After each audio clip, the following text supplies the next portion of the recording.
Assalamualaikum warahmatullahi wabarakatuh. Bagaimana kabar anak-anak hebat? Masih semangat belajar bukan?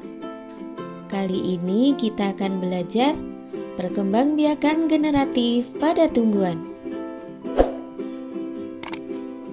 Setiap hewan memiliki kemampuan untuk berkembang biak.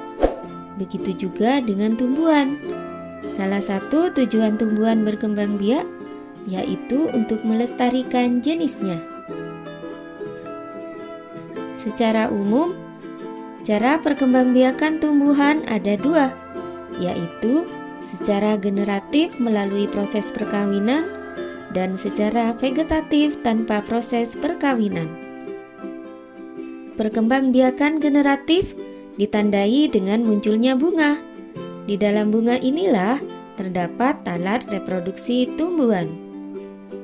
Anak-anak hebat, perhatikan bagian-bagian bunga ini ya. Bunga lengkap memiliki bagian-bagian sebagai berikut: tangkai sari, kepala putik, tangkai putik, mahkota bunga, kelopak bunga, tangkai bunga, dasar bunga, dan bakal biji. Benang sari adalah alat reproduksi jantan, sedangkan putik adalah alat reproduksi betina. Perkembangbiakan generatif atau perkembangbiakan secara kawin terjadi melalui proses penyerbukan dan pembuahan.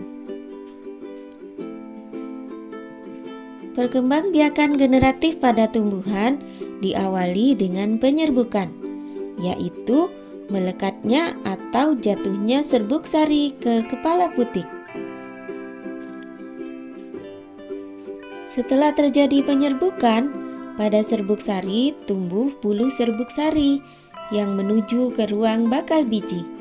Kemudian serbuk sari akan masuk ke ruang bakal biji melalui bulu serbuk sari.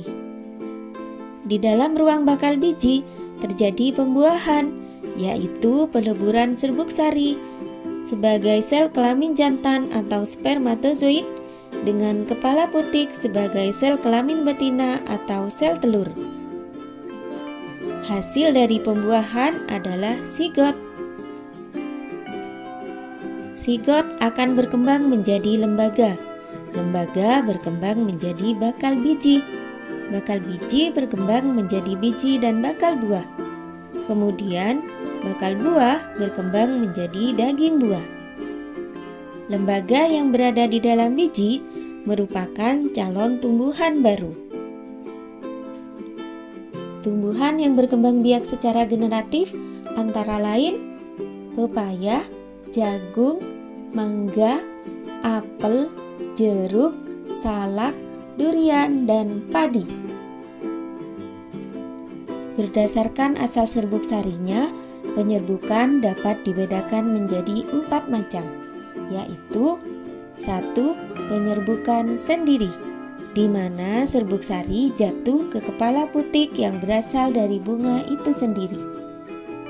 2. Penyerbukan tetangga, yaitu serbuk sari jatuh ke kepala putik bunga lain, tetapi masih dalam satu pohon.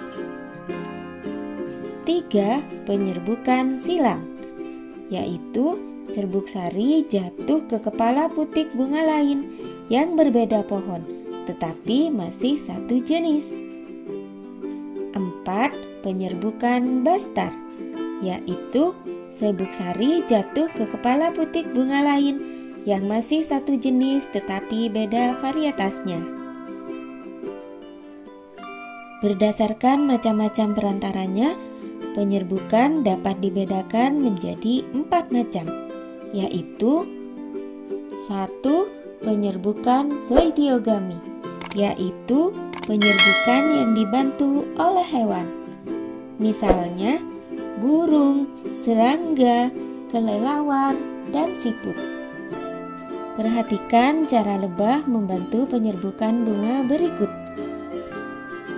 Serbuk sari menempel pada lebah yang hinggap pada bunga saat menghisap nektar.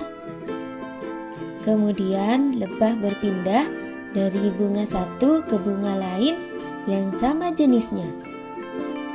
Serbuk sari yang terbawa oleh lebah menempel pada putik bunga lain. Kedua, penyerbukan hidrogami, yaitu penyerbukan yang dibantu oleh air. Biasanya penyerbukan ini terjadi pada tanaman air seperti hidrilla dan ganggang. Serbuk sari dibawa oleh arus air hingga akhirnya bertemu dan menempel di putik bunga lain yang sejenis. 3. Penyerbukan anemogami, yaitu penyerbukan yang dibantu oleh angin. Contoh tanaman yang penyerbukannya dibantu oleh angin yaitu jagung, gandum, dan rerumputan. Tiupan angin membuat serbuk sari terlepas dan serbuk sari terbawa angin. Selanjutnya, serbuk sari menempel pada putik bunga lain. Keempat, penyerbukan antropogami, yaitu penyerbukan yang dibantu oleh manusia. Penyerbukan dilakukan manusia karena letak benang sari dan putik tidak memungkinkan terjadinya penyerbukan secara alami. Demikianlah pembelajaran kita kali ini. Anak-anak hebat, tetap semangat belajar ya. Wassalamualaikum warahmatullahi wabarakatuh.